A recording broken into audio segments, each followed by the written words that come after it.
to the build video of shell-tethered vesper.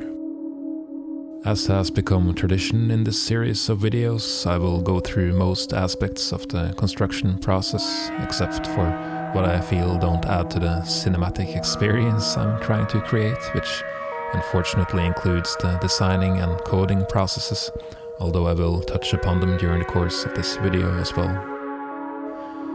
If you wonder what the sculpture sounds like, you are listening to it right now. The entirety of the background music in this video is made by the Vesper, and if you want to know what it looks like, you can skip right to the end. Also, feel free to use the chapters to jump around to what is interesting to you. Otherwise, I will be here and guide you through the entirety of the build as linearly as possible.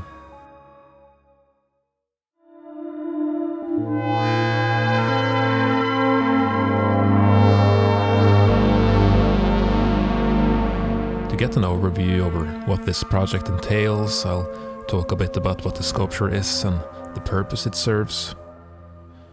Shell-tethered vesper is a motion-detecting wall-hanging sculpture containing 4 separate synthesizer voices, 2 of them manifested in discrete electronic components scattered across an acrylic baseplate with analog oscillators, voltage-controlled amplifiers and filters, and the remaining 2 entirely digital, courtesy of Electrosmith's Daisy Seed platform. The goal was always to have the sculpture produce short snippets of sound as people enter the room, so while, as mentioned, the music you are hearing is produced by the sculpture, it comes with the added caveat that these drawn out and lingering examples are not the way it was intended to be presented. Anyway, it is equipped with a pyroelectric infrared sensor which triggers various methods of creating polyphonic music, most prevalently generative sequencers, which I have been using to great effect in a handful of previous projects. There is also a great deal of power-hungry audio parameter-based RGB lighting going on as well, which, combined with the other digital circuitry, such as the SPI-controlled digital-to-analog converters, make the separation of analog and digital grounds particularly crucial.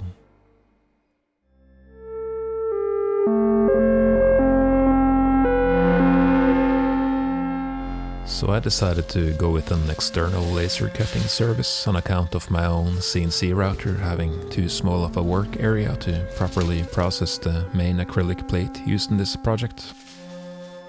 It turned out okay for the most part, but unfortunately the good or top side ended up being the bottom side of the laser, so the visible edges weren't as sharp as I had hoped.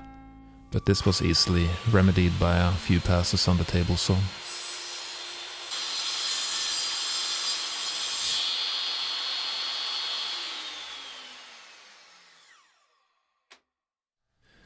When designing the architecture of wall-hanging works, which often can be perceived as somewhat two-dimensional, I think it's important to think about the concept of layers, or the illusion of layers, to create a feeling of depth. The layers themselves can manifest through different means, such as multiple physical floors in a structure, or simple reflections or shadows cast by moving lights. In this particular work, there is a sequence of white LEDs superimposed over the discrete electronic components, which are individually triggered by the algorithmic composition, creating reflections in the acrylic glass beneath, as well as lighting up the static circuitry from different angles, creating a sensation of movement in an otherwise motionless landscape. The reason why I'm talking about layers while you watch me cut and drill perfboard in the background is because I decided to revisit an approach I took with a sculpture named Pluby, which was commissioned by Look Mom No Computer back in 2020 and had a similar sort of bus-oriented power and signal routing with separate analog and digital sections. In that sculpture, the depth perception came mostly from how those bus wires were laid out when overlapping. By using double-deck pin headers, the necessary wires were raised with enough clearance to intersect perpendicularly with those below, and these pin headers were mounted on perfboard like the ones you see in the video. I think it's a quite obvious example of the most basic form of a layer, with wires crossing and intersecting on various physical levels attached to almost invisible platforms.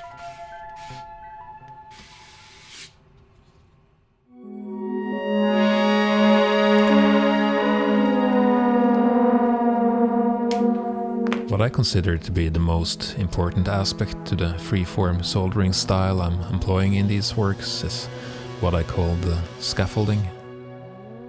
Apart from being a frame for the components to be mounted to, it also provides ample grounding and offers flexible solutions for bypassing and decoupling the power rails. But its main function is to be a solid protective barrier between the components and the rough and cruel world full of harmful vibrations, which this particular soldering technique perhaps is especially susceptible to. The concept is simple enough. You build a framework of floors, walls and roofs and fill in the blank spaces with components, and when everything is done, the result is a very coherent and unified block with little to no tangible internal flex. Another benefit to the scaffolding system is that I can run the signal buses beneath the electronics, which makes it very easy to run long signal lines to other sections of the sculpture, while not having to rely on the rather dodgy solder joints at the chip if you were to run a wire directly from one IC to the next. This added reliability is something I've been thinking about for a long time in an effort to increase the longevity of my works, and it's also a major factor in the choice of going with acrylic glass as part of the structural engineering. Just as buffers are used in electronics to protect the more vulnerable parts of a circuit, having a solid structure does an equivalent job in fortifying the delicate freeform construction from prying hands of unsuspecting visitors. One of the more frequently asked questions I receive is what wire I'm using, and the answer is tinned copper and anything between 14 and 20 AWG. Obviously this is overkill for most small signal situations such as this, but it comes with the benefit of added stiffness and larger solder joints, which in turn reduce the much aforementioned vibration. So the choice of circuitry in the analog section of this sculpture is the CEM33 series clones from Alpha. There are two 3340 oscillators and a 3360 dual VCA, and these two get summed at the input of a 3320 24 decibel per octave low-pass filter. This is a sort of hybrid dual voice setup that I like to employ because, at least to my ears, the way the two oscillators blend within the filter creates, under the right circumstances, some really pleasant undertones. I also like to add some overdrive further down the line to exacerbate this effect. It's perhaps more noticeable with tube distortion, but in this case the overdrive is very subtly implemented digitally in the Daisy Seed. As I mentioned in the intro, the Daisy Seed adds an additional two individual voices which augment the analog voices. These are, in contrast to the analog square wave oscillators, sawtooth waves, and generally function as bass and high-pitched voices respectively. Lastly, the Daisy also adds this jittery or wobbly long stereo delay, which I actually think is doing most of the heavy lifting with regards to the sonic qualities of this sculpture.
There were a couple of details I felt didn't make sense to laser cut on account of that being an external service I didn't feel like paying for, so those were made on the CNC router. Things like the labels for the switches and this sort of halo-esque object that will envelop the RGB light pipes in the center. For cutting, I used an 1/8 of an inch single flute upcut bit, which I think delivers a solid performance on cast acrylic. The stock is 4 mm thick, so it was cut in 4 passes of 1 mm each, plus the finishing pass, and the engraving was done with 45 and 60 degree angle bits, one for the switch labeling and the other for the name plaque, which comes separately with the sculpture.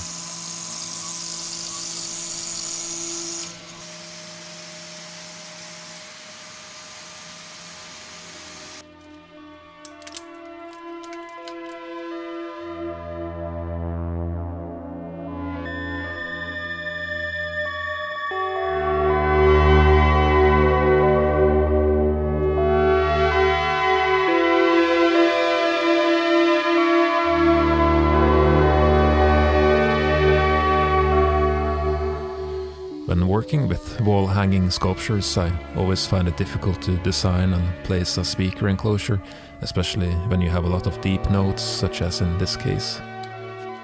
It can often end up being very dominating with respect to the other design elements involved, depending on the size of course, and obviously a bigger enclosure means better low-frequency response. To avoid clogging up the space on the main acrylic plate, I decided to place the enclosure beneath the main structure, suspended by threaded rods and fastened to the so-called second floor of the sculpture.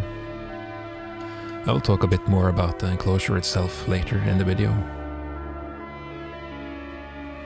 So the second floor is home to the white LEDs, which are triggered as you run through the sequencers.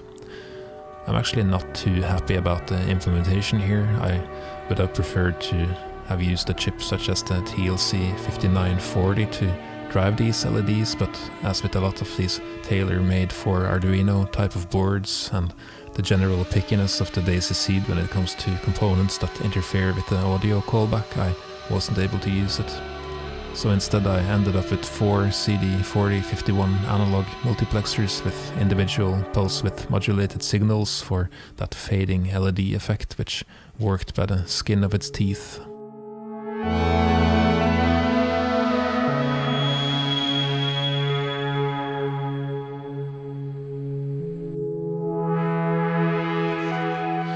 Since acrylic is so prone to become statically charged, it seemingly attracts dust and debris from all corners of the earth, and once that dust settles on the shiny surface, it's almost impossible to get off.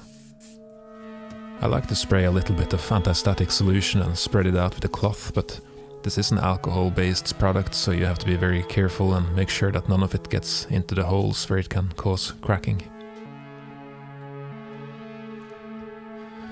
When I, in the intro, promised to do this as linearly as possible, I was obviously lying, but now we are at the final assembly stage, and I'll try to pick up any loose ends as this plays through to the end.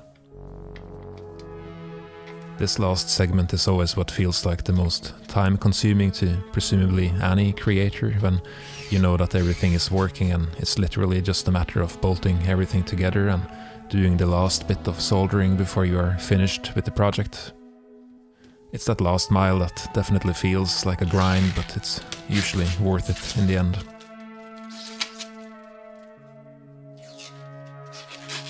So here you can see the second floor plate, which was also the second part that was laser cut.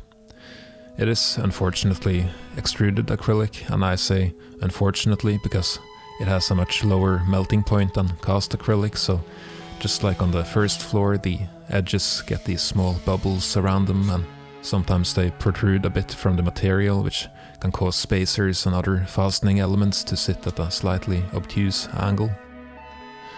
I didn't feel like it was such a big problem as on the first floor, so I decided not to go any extra steps to process that, and in the big scheme of things it will go by unnoticed.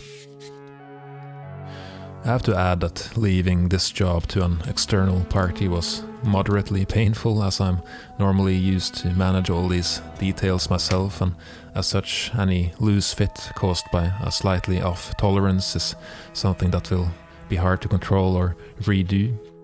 But in the end I think the time saved was enough to justify the decision to go with these external parties.